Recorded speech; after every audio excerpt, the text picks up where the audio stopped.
Buenas tardes y bienvenidos a esta conferencia de prensa desde el 47º Foro Económico Mundial en Davos. Gracias por estar con nosotros en el auditorio y por estar con nosotros a través de live stream y Facebook, y gracias obviamente a todos aquí en nuestro panel. Un anuncio, y es que, como pueden ver, hay un nombre extra al final, y es que estamos esperando al ministro de Salud de Malasia, que estará con nosotros en un rato, pero en este momento está atascado en el tráfico porque se le olvidó su credencial. Esperamos que logre llegar. Entonces, ténganos un poco de paciencia a medida que avanzamos con la conferencia de prensa. Ahora, la salud siempre ha sido un tema muy importante en el trabajo del Foro Económico Mundial, pero en ese caso hablamos de temas globales y nacionales. Pero como ven el título de esta conferencia de prensa, esto se trata de un distinto ángulo. Estamos hablando de ciudades. Y aquí estamos para lanzar también el desafío de ciudades contra el cáncer SECAM 2025.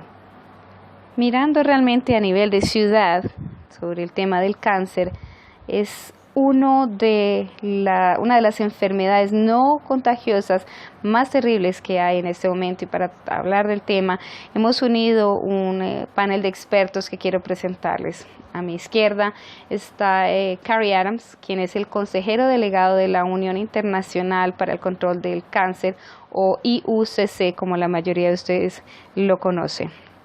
A su lado está Michael Berkowitz. Muchas gracias por estar aquí. Él es el presidente de la Organización de las 100 Ciudades Resistentes de la Fundación Rockefeller. Y en el centro de nuestro panel encontramos al señor Christoph Franz, quien es el presidente de Roche aquí en Suiza. Y a su lado, de último por ahora, pero no menos importante en el panel, está Edwin Makaria, quien es un asociado del Grupo de Consejeros de Desarrollo Global Dalberg en Kenia. Sí, estoy en lo correcto. Entonces, bienvenidos todos y sin mayor demora. Carrie, ¿de qué se trata esta nueva iniciativa que estamos lanzando, este SECAM 2025, desafío de ciudades contra el cáncer? Gracias a todos en el Foro Económico, gracias a ti, gracias por permitirnos el lanzamiento del SECAM 2025. Durante los últimos años se ha trabajado mucho a nivel global sobre levantar el perfil del cáncer como una de las enfermedades no contagiosas, y por allá en el 2011-2012 se registró el desafío de reducir las muertes prematuras en las ciudades a un 25% causadas por el cáncer de aquí al 2025. En cuanto a eso, una de esas metas contempladas allí, la meta número 3, es la ambición de incrementar ese porcentaje a más de 30% de aquí al 2030. Así que muchos de los compromisos globales respecto al cáncer es algo que necesitamos llevar ahora a la acción, y dentro de esos compromisos está la acción que se debe llevar en la respuesta multisectorial, el sector privado, el sector público, las sociedades diferentes. Son enfermedades muy desafiantes las que se está tratando, entre ellas el cáncer, y la respuesta del IUCC es hablar con estas asociaciones y determinar qué organizaciones pudiesen ayudarnos a trabajar juntos contra el cáncer en países tercermundistas, para revisar qué podemos hacer en este tema del crecimiento del cáncer en esas ciudades, lo que nos llevó al desafío de ciudades contra el cáncer SECAM 2025, mirando qué ciudades en el futuro pudiesen ser las que se veían como las ciudades que más están siendo atacadas con este riesgo, con la idea de reducir las muertes en el futuro, todas las muertes prematuras. De ahí nació este desafío, lo que nos hizo pensar en ciudades con más de 1 millón de personas, mirando que hay una colaboración internacional con organizaciones que quieren ayudarnos porque han entendido el problema que se ve y que se enfrenta en el futuro, y qué pueden hacer trabajando con esa colaboración internacional. Esta conferencia de prensa está mostrando lo que podemos hacer en este compromiso en el mundo entero con estas organizaciones. ¿Qué haremos? Bueno, hay más de 500 ciudades con una población de más de 1 millón de personas en su población, y la idea, lo que se mostró es que muchos de ellos dijeron: sí, nosotros queremos trabajar y quieren mirar cómo pueden hacer para hacer mejores tratamientos de los que existen hoy, pero se necesita aprender en el camino, se necesitará ver cómo va a funcionar, cómo va a operar. Así que hoy estamos anunciando que hay 3 ciudades que empezaron, se convertirán las primeras 3 ciudades que aprenderán. Esas ciudades son la ciudad de Yangon de Myanmar, está la ciudad de Asunción en Paraguay y la ciudad de Cali en Colombia. Estas ciudades han dicho que van a tomar esta iniciativa tan importante para el futuro, preparándose con los asociados que están junto con el IUCC para mejorar el tratamiento del cáncer en esas ciudades. Esa es la base de lo que estamos haciendo aquí, y debo decir que es un enorme placer ver cuántos socios están ayudándonos en el mundo entero para ayudarle a las ciudades a lograr esa meta. Muchas gracias. Michael, de pronto tu organización que se enfoca en ciudades resistentes, nos puedas elaborar por qué a nivel de ciudad, por qué es tan importante verlo desde ese punto de vista. Sí, bueno, muchas gracias. Pienso que cuando hablamos de construir resistencia, pensamos en una resistencia en un punto, de pronto un espectro muy amplio, y no lo estamos mirando realmente con respecto a eventos terribles como huracanes, terrorismo, terremotos, sino también en cuanto a eventos de largo plazo, a lo que le llamamos estreses crónicos, algo como cuando se está acabando el agua, se está acabando la energía, las trascendencias económicas, el crimen, etcétera. Y en ese contexto, entonces, las muertes prematuras por enfermedades no contagiosas viene a ser uno de esos estreses crónicos que impacta a las ciudades. Y las ciudades, como lo dijo Carrie, son muy importantes porque por primera vez, hace muchos años, por ejemplo, más del 50% de la población se decía que vivía en las ciudades, y que para el 2050 se proyecta que llegue a ser el 70% más o menos. Entonces usted puede ver que el mundo se está urbanizando rápidamente. Y lo que es muy interesante y muy emocionante sobre esto de trabajar con las ciudades es que las ciudades son innovadoras, los alcaldes son innovadores, les gusta implementar y probar soluciones, están más aterrizados, no están limitados por la política nacional, aunque sabemos que lo nacional es también muy importante. Pero están dispuestos a aprender también las unas de las otras e implementar soluciones que pudiesen funcionar en la práctica. Y por eso me gusta esto tanto, porque se enfoca en ciudades y se enfoca en construir una red que comparta las lecciones aprendidas, de manera que las ciudades puedan la una liderar a la otra, implementarse, enseñarse y no tener que pasar por el ciclo cada una a su propio ritmo, haciendo todo un reproceso costoso. Entonces lo que estamos motivando que las ciudades hagan es que miren el enfoque multisectorial, el entender la relación entre la infraestructura, lo social, los diferentes sectores y silos que con frecuencia pudiesen limitarnos, y tratar de tocar de una manera más holística todos estos desafíos. Y en ese enfoque, entonces, dentro de eso es que yo espero poder ayudar a tocar el tema. Gracias, Michael. Tú, Christoph, supimos de Joe Biden al comienzo de la semana que básicamente la perspectiva del gobierno en el cáncer es una que de pronto se contraste con esto. ¿Cuál es tu papel? ¿Cuál crees que pueda ser tu colaboración con tu asociación en este proyecto? Sí, muchas gracias, Kirk. Hace como un año, Joe Biden justamente aquí en Davos lanzó la iniciativa Munch de cáncer, y realmente aprecio mucho este esfuerzo porque estamos viviendo en un tiempo en el que el progreso científico está entregando nuevas soluciones a enfermedades devastadoras. Cada 4 segundos alguien en el mundo se va a morir de cáncer. Así que obviamente este tipo de enfermedades no contagiosas son de tremendo impacto social y son también una carga financiera que también tenemos que revisar. Así que involucrarnos al estar involucrado en la industria farmacéutica y en el cuidado de salud privado, luchamos por probar medicinas innovadoras, y hay una perspectiva de que en los próximos años, tal vez las siguientes décadas, podamos transformar y cambiar algunos tipos de cáncer letal en enfermedades crónicas, y obviamente la idea es curar muchos tipos de cáncer. Pero también la industria ha aprendido, y hay una razón por la cual estoy en este podio, y es que incluso la innovación más impresionante de nuestra industria no tiene sentido si a la final el paciente no tiene acceso a ella. Y estamos conscientes de que los pacientes tienen acceso a todo tipo de medicinas en los países desarrollados, pero en muchas partes del mundo ese no es el caso. Así que para poder hacer un cambio tenemos que involucrarnos con otras asociaciones. En lo personal tuve la oportunidad de visitar varios países africanos en octubre y visité muchos hospitales públicos, me involucré en conversaciones con ministros de salud, primeros ministros, fui a ver accionistas, organizaciones no gubernamentales, fundaciones en estos países, y uno de mis aprendizajes más grandes fue el hecho de que no hay una solución estándar para este tema, así que básicamente tenemos que encontrar soluciones individuales, aterrizadas. Y lo segundo que aprendí es que nuestra industria farmacéutica, nuestro sector privado farmacéutico, no podrá tomar en sus manos este desafío solo. Nosotros necesitamos asociarnos y por eso me entusiasma tanto el poder involucrarme con este desafío de ciudades SECAN 2025, porque es cuando las organizaciones no gubernamentales, los sectores de salud privados y también las instituciones públicas unen sus fuerzas para poder hacer que ese cambio sea una realidad. Y cuando empezamos a hacer un cambio, es útil hacerlo cuando se tiene mucha gente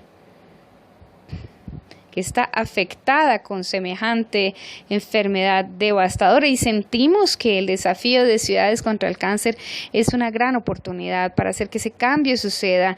Y por eso es importante, no es solo el hablar de grandes planes. Lo que es realmente importante es el mañana, cuando empecemos a implementarlos. Primero que todo, las ciudades que están en aprendizaje, Cali, Yangon y Asunción, el poder diseminar el aprendizaje que estas ciudades hayan tenido en diferentes ambientes, diferentes soluciones, el poder diseminar el aprendizaje a otras ciudades que a la final, en los siguientes 15 años, se convierte en la plataforma del cambio sustancial en el mundo.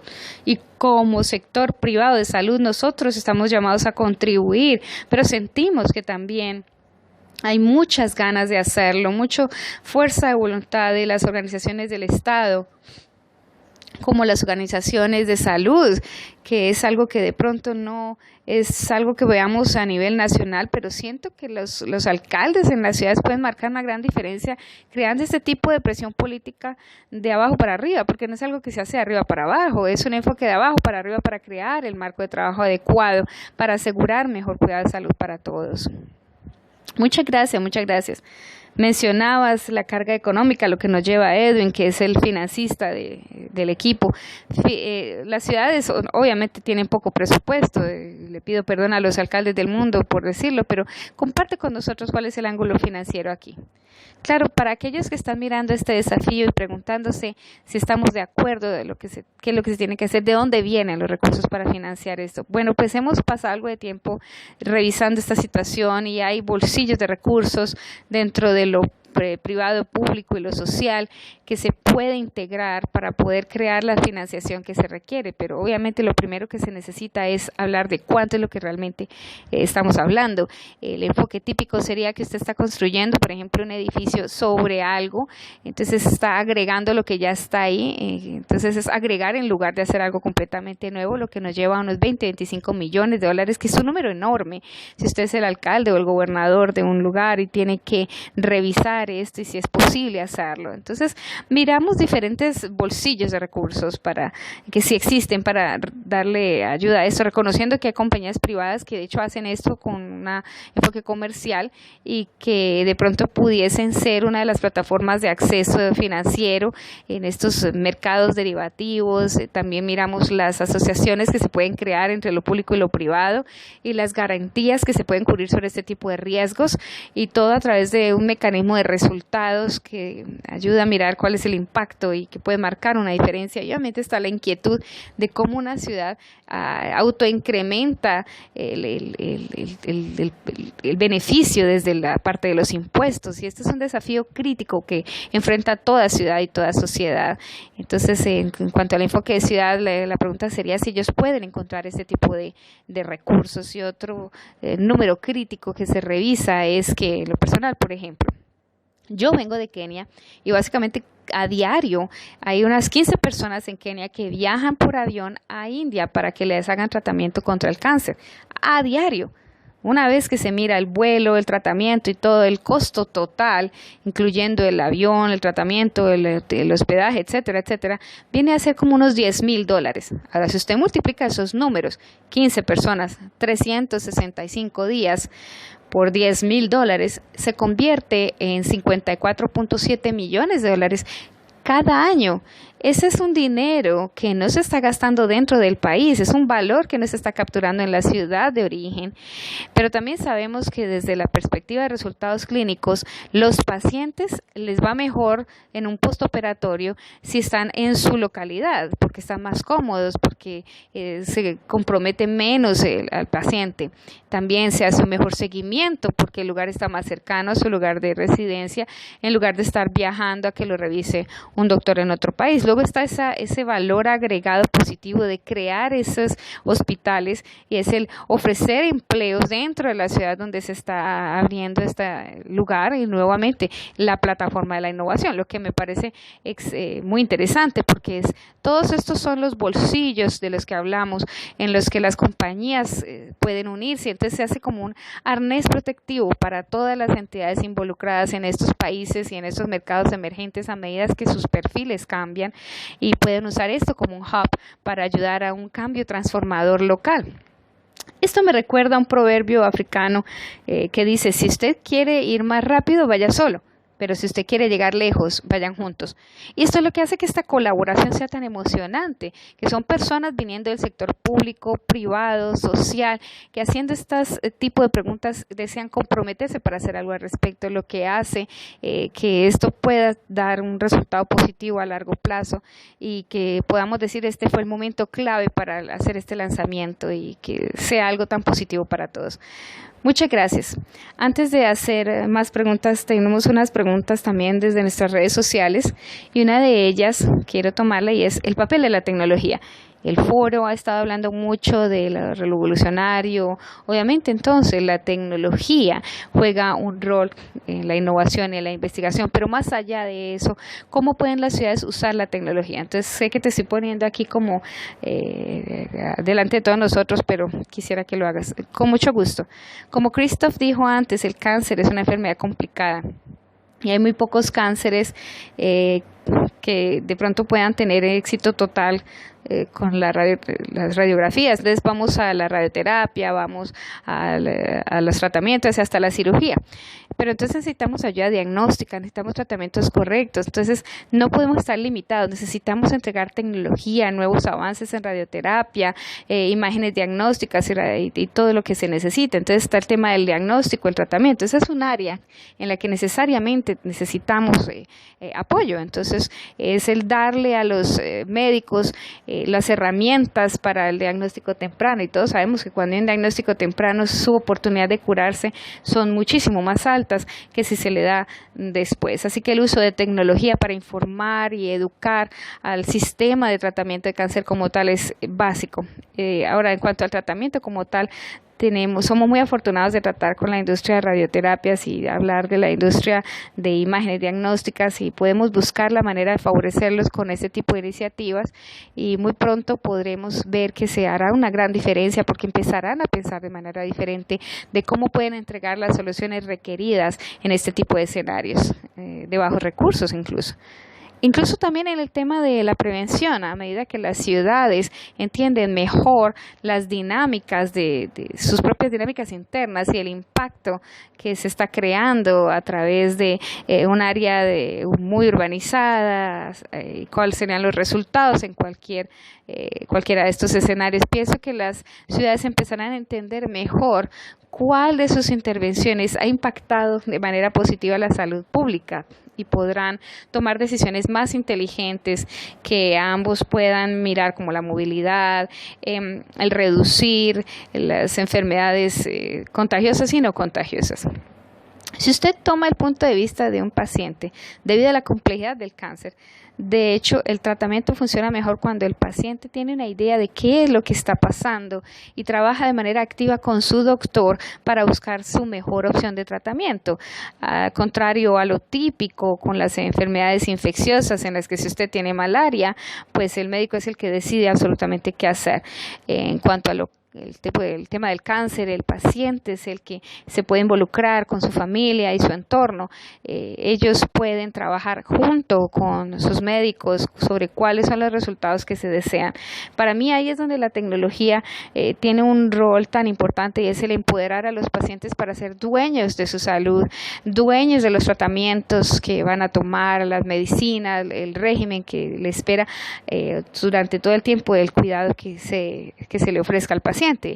Lo segundo también es cómo involucrar en el manejo de los pacientes, entendiendo también que hay tiempos, que de pronto hay lugares donde se tiene más pacientes de lo que se tiene, respuestas médicas para ellos, entonces se tiene que mirar los elementos de cumplimiento y todo, donde la tecnología viene a ser clave para esto.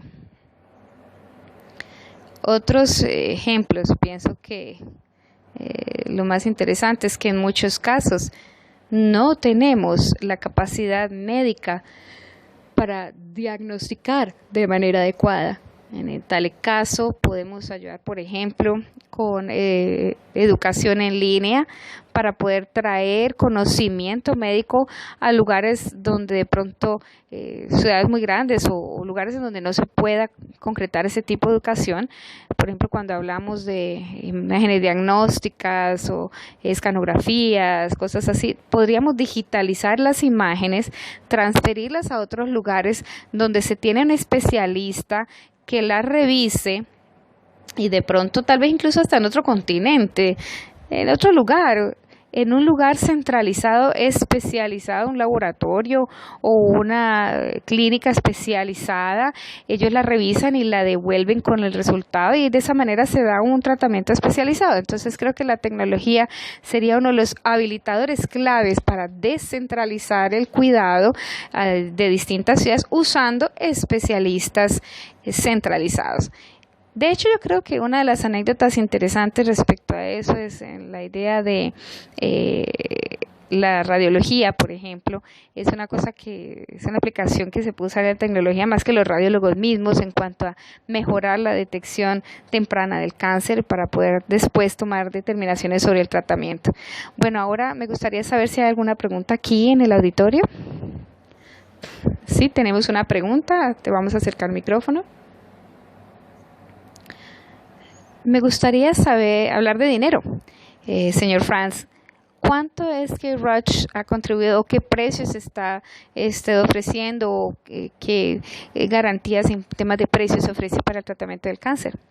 Bueno, obviamente tenemos un interés para poder crear una estructura sostenible, no tanto en regalar diagnósticos o medicinas, pero es obvio que, por ejemplo, hay ambientes que tienen un poder de compra muy limitado, así que tendremos que adaptarnos a ellos con nuestros precios, incluso ofrecer descuentos sustanciales, y por eso es que es clave este tipo de asociación, porque ese será el contenido de las conversaciones con las instituciones públicas en los distintos países para lograr una solución en la que a la final podamos ofrecer lo que es más importante, y es que es algo para el paciente, que sea factible para él, ya sea gratis o a un muy bajo costo, de manera que el paciente lo pueda pagar. Pero para serle honesto, yo no estoy hablando de precio ahorita, porque lo que he aprendido es que hay multitud de diferentes obstáculos para los pacientes. El tema del precio, a la larga entonces, es algo que podremos solucionar a la final, pero si no hay conciencia, si la mujer viene con un tema de cáncer de seno, que en Kenia el 80% de las mujeres de cáncer de seno se les metastasea, ¿por qué? Porque no tienen educación al respecto de la enfermedad o porque hay una cantidad de mitos para hablar abiertamente del asunto. Entonces, ese es uno de los tantos temas que tendremos que resolver. Se debe resolver el tema de los diagnósticos adecuados, que por ejemplo los gastos para la radioterapia no solo sean algo que existe por el tratamiento mismo, sino que resulta siendo un problema de que una pieza de la máquina se dañó y no llega en 24 horas, sino en 3 meses. Y esas son las problemáticas que se deben revisar de manera puntual para hacer que este tipo de iniciativas funcionen. Así que no es solo que pueda hacer nuestra compañía, sino que tenemos que hacer como equipo con las instituciones gubernamentales, con las ONGs, y por eso apreciamos mucho el esfuerzo de la IUCC para poder crear un centros de trabajo al respecto en las ciudades más grandes para atacar este problema. Carrie, creo que quieres decir algo. Sí, quiero decir que los costos en los últimos años, trabajando con expertos en el mundo entero, hemos tomado tiempo desarrollando una lista de medicinas esenciales para el cáncer y tecnologías esenciales para el cáncer. Y uso la palabra esencial porque es lo que usa la Organización Mundial de la Salud, y en estos escenarios en los que hay cánceres, por ejemplo, que son los que se puede lidiar con medicina que usualmente logra ser genérica, y no nos apoyamos demasiado en medicina innovadora. Entonces lo que se está viendo es que el desafío está mirando y evaluando qué ciudades tienen medicinas esenciales y tecnologías esenciales, porque en tal caso, por ejemplo, hay ciudades que no tienen ni morfina, lo que en muchas partes del mundo sucede y no nos parece impresionante, pero para poder llevar a las ciudades a un nivel en el que lo más básico se cubra, eso incluirá imágenes diagnósticas, patólogos, etcétera, que puede ayudar a mirar cómo hacer una medicina más personalizada, un ambiente más seguro, un ambiente que se pueda sostener a más largo plazo. Entonces, lo que estamos viendo aquí es que estamos poniendo en su lugar las cosas que debían ponerse en su lugar y llevamos a las ciudades a llegar a ese nivel. Antes yo trabajaba en el escenario del tratamiento del SIDA, y una cosa impresionante y dramática era que pudimos cambiar el elemento de la medicina que el ecosistema necesitaba para el tratamiento, de ser de alto margen a un bajo costo, de manera que podíamos alcanzar a más gente, porque en casi todas estas cosas hay una escala de economía interesante que atacar incluso desde el ambiente farmacéutico. Así que lo que hace este desafío es que ayuda a desatar un poco más esas ideas, y podemos identificar qué pacientes requieren, qué tratamiento y qué apoyo. Entonces podemos unir nuestras fuerzas para cubrir esto con mayor eficiencia y hacer que los costos bajen para productos que son de mayor consumo. Entonces, básicamente eso es para esa realidad en particular. Entonces, usted allí se tiene que involucrar con ese tipo de ecosistema, trabajando en esa ciudad en particular, porque se da cuenta que hay mucha gente ubicada en una sola locación y puede tener una perspectiva de distribución mejor. Otra pregunta desde nuestra gente, de nuestro público de las redes sociales. Hay muchas jóvenes preguntándonos los tipos de cáncer que atacan a la mujer, como el cáncer de seno, ya que lo mencionan, si esto es algo que se tomará en cuenta en este desafío de ciudades. Bueno, yo puedo empezar y se lo paso a Karen. Pienso que el valor de esta iniciativa es que estamos enfocándonos en los tipos más importantes de cáncer y buscando cuál es el estado de cuidado para cada uno, si se quiere, para poder tocar todos estos centros de cuidado contra el cáncer en esas ciudades. Y la IUCC ha hecho un gran trabajo en desarrollar este tipo de definición de los estándares correctos, y como Karen lo mencionó, lo esencial en cuanto a la lista de medicinas esenciales de la OMS, nos enorgullece como compañía decir que hemos entregado 29 medicinas dentro de estas listas, pero 3 de ellas siguen como protegidas. No estamos hablando de medicinas costosas para la mayoría de los casos, para los cuales resolveremos eso a la final, pero la mayoría de ellas están disponibles pero tenemos que asegurarnos que todo el ecosistema funciona adecuadamente para que tengamos la gente adecuada, entrenada adecuadamente, que tenemos las capacidades adecuadas para los diagnósticos. Y esto es algo que podremos revisar en estas 3 ciudades que están involucradas en el primer paso de aprendizaje. Bueno, yo no quiero que alguien se moleste con lo que digo, pero ciertamente cuando se habla de cánceres curables como el de seno y el cervical, no es que no esté considerado, sino que estamos mirando con la perspectiva de tratamiento de cánceres que no se pueden curar a través de medicina, como por ejemplo el cervical tiene la vacuna para el papiloma, entonces eso ha ayudado mucho a tratar ese tema, eliminando así mucho del problema y entonces ya no se tiene que usar tanto tratamiento en cuanto la mujer pueda padecer de pronto este tipo de cáncer, porque en ese caso se trata con medicinas esenciales y hay casos en los que se usa radioterapia y cirugía, sí, están incluidos y espero que para el momento en que lleguemos al 2025 y al 2030 podamos revisar el logro de estas metas, pero esta comunidad representada aquí, todos ustedes que quieran unirse a este desafío, coincidimos con la misma certeza de que debido a esta iniciativa podemos reportar miles y miles de vidas que se han salvado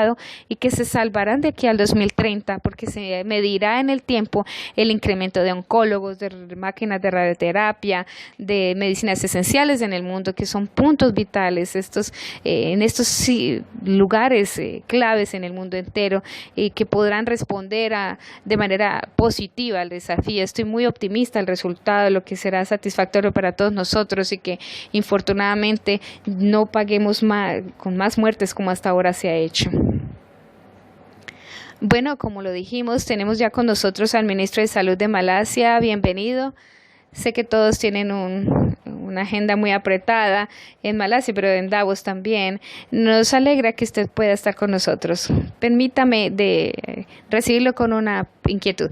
Escuchamos del presidente Rush y la representación del sector privado. ¿Cuál es el papel del sector público en cuanto a la lucha contra el cáncer? Los gobiernos, obviamente, empiezan en el tema de la educación y por consecuencia en la prevención.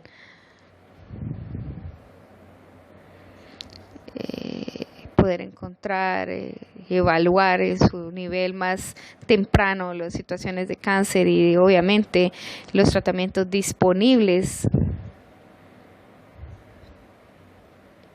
para todas aquellas personas que están afectadas. Obviamente es más fácil decirlo que hacerlo porque es todo un desafío. Desde el punto de vista de la experiencia en Malasia, en áreas particularmente en las que se ha hecho evaluaciones y prevención, hemos sido muy afortunados en que hemos podido vacunar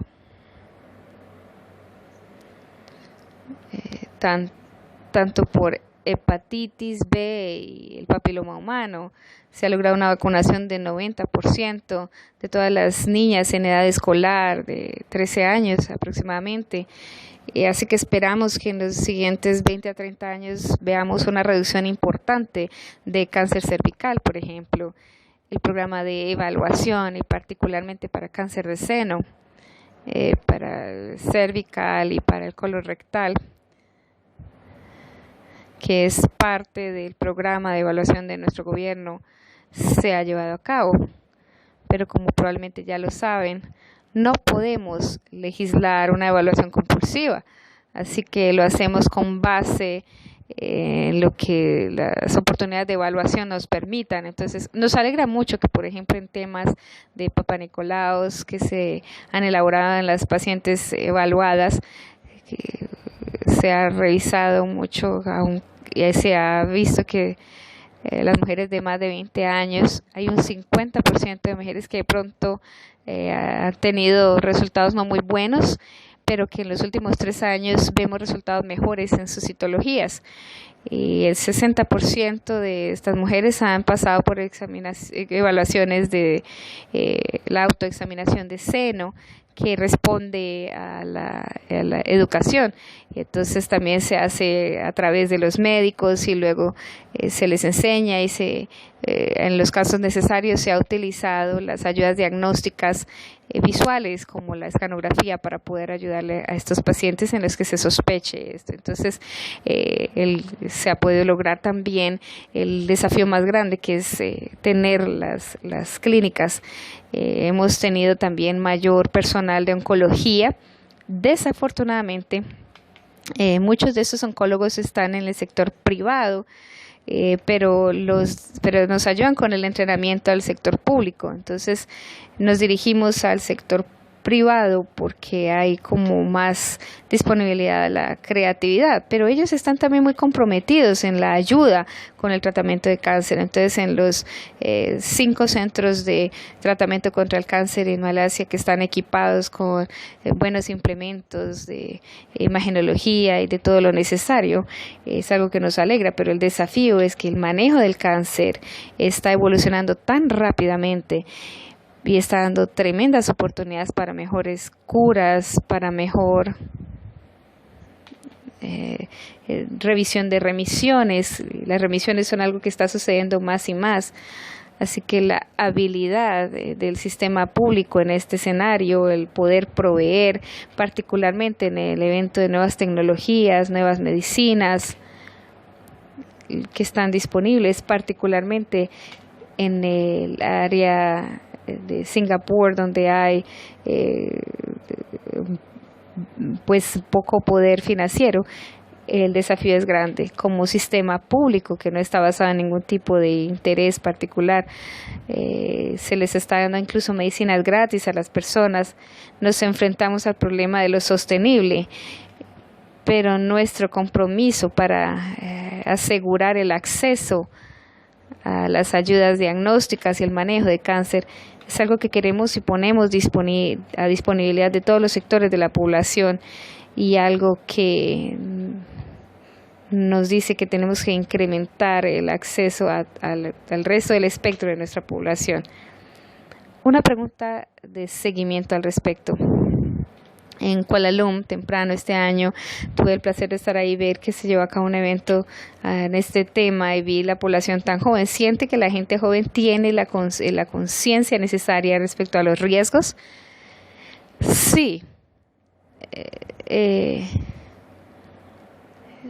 La gente en Malasia tiene una situación muy peculiar, y es que el nivel de educación es alto, pero el cambio de comportamiento subsecuente al conocimiento es pobre, y esta es un área en la que tenemos que trabajar, y vemos eso en todas las áreas, pero también se trata de asegurarse de que el conocimiento se traduzca en los cambios de comportamiento. Pero inicialmente, por ejemplo, las evaluaciones que se hicieron de cáncer de seno, esas mujeres no estaban muy dispuestas a venir a evaluaciones de citología, pero es algo que está cambiando y que es bueno. Pero, por ejemplo, uno de los aspectos importantes es los fumadores, y estamos luchando fuertemente, asegurándonos que creo que el 50% de los hombres de Malasia fuman. Nuestro porcentaje total de fumadores es de un 23% para esas personas mayores de 18, y es muy alto, y es una batalla que, con todo el conocimiento, toda la legislación, los requerimientos legales del etiquetado de los paquetes de advertencia y todo, se sigue luchando. Entonces tenemos que buscar formas de lograr que el conocimiento se transforme en un cambio de comportamiento, y eso se convierte en una pregunta filosófica, ¿no? Es un tema de razonamiento humano, ¿verdad? Sí.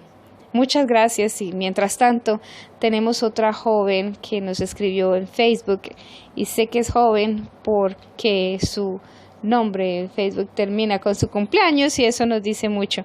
Pero ella dice, bueno, muchas gracias por por tocar este tipo de temáticas.